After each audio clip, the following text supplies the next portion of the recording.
इमरान खान कुर्बान the toll Pakistan. मैं सिर्फ यहाँ पे एक ही चैलेंज करने आई हूँ अपनी बहनों की तरफ से, और किस खातून को? नानी जान को। नानी जान, तुम्हारी हैसियत नहीं, तुम्हारी औकात नहीं, तुम्हारी सियासत नहीं कि तुम प्राइम मिनिस्टर इमरान खान को चैलेंज कर लो। चैलेंज करने के लिए ये टाइग्रेस खड़ी है। तुम गवाल मंडी अपने घर से इलेक्शन लड़ो, कहीं से भी इलेक्शन लड़ो, मैं तुम्हें तुम्हारे घर में घुस के हराऊंगी।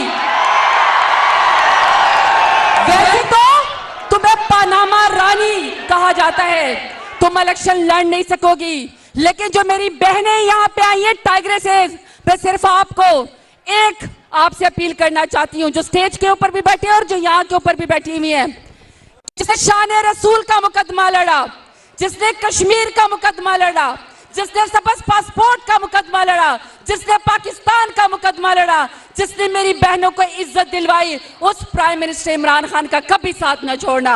छोड़ोगे साथ? छोड़ोगे साथ? नारा लगाया आखिर में सिर्फ इमरान खान, इमरान खान, पाकिस्तान। बहुत शुक्रिया।